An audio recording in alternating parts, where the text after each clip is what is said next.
भारत का साथ क्या मिला, तालिबान ने पाकिस्तान को आड़े हाथ लेना शुरू कर दिया है। जी हां, असीम मुनीर और पाकिस्तानी पीएम शहबाज शरीफ को अफगानिस्तान ने जैसे औकात दिखा दी है। बता दें कि अफगानिस्तान ने कारोबार के लिए पाकिस्तान पर अपनी निर्भरता कम कर दी है और जैसे जैसे भारत के नजदीक अफगानिस्तान आया, वैसे वैसे पाकिस्तान के सुर भी लगातार बदल रहे हैं। पाकिस्तान बार बार बॉर्डर बंद करके ब्लैकमेल कर रहा था, जिसके बाद अब तालिबान ने पाकिस्तान पर अपनी निर्भरता घटाने की कोशिशें शुरू कर दी हैं। इससे दोनों देशों के बीच का कारोबार भी काफी कम हो गया है।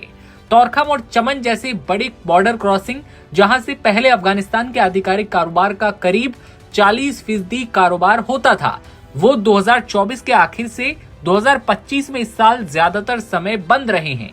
जानकारी के लिए बता दें कि पाकिस्तान बार बार बॉर्डर पर क्रॉसिंग बंद करने की धमकियां देता है और कई हफ्तों तक सीमा को बंद रखा जाता था, जिससे सब्जियां और दूसरी खराब होने वाली वस्तुओं का भारी नुकसान हुआ। अफगानिस्तान के सूखे मेवे के कारोबारियों को हर महीने करीब $200 मिलियन का नुकसान हो रहा था। इसके अलावा अफगानिस्तान को तेल, गेहूं और दवाइयां मंगाने में भी काफी देरी का सामना करना पड़ता था। लेकिन अब तालिबान ने ईरान में भारत के बनाए चाबहार पोर्ट से कारोबार शुरू कर दिया है। तालिबान ने भारत और नए हवाई संपर्कों के साथ साथ उज्बेकिस्तान, तुर्कमेनिस्तान और कजाकिस्तान के साथ जमीनी कनेक्शन बढ़ाने सहित दूसरे रास्तों को ज्यादा प्राथमिकता दी है, जिसका मकसद एक ज्यादा मजबूत मल्टीपोलर ट्रेड नेटवर्क बनाना है, जिस पर पाकिस्तान का प्रभाव बिल्कुल भी ना हो। अक्टूबर 2025 में हुई झड़पों के बाद पाकिस्तान ने दोनों बॉर्डर क्रॉसिंग को अनिश्चित काल के लिए बंद कर दिया था, जिसकी वजह से जहां दोनों देशों के बीच का कारोबार $2.5 अरब से $3 अरब के बीच था, वो अब गिरकर $1 अरब से नीचे गिर गया था।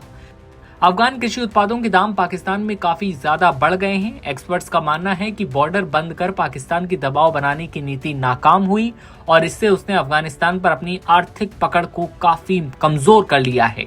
अफगान अब अपने कारोबार के लिए ईरान स्थित चाबहार बंदरगाह का इस्तेमाल कर रहा है, जिसे भारत ने डेवलप किया है।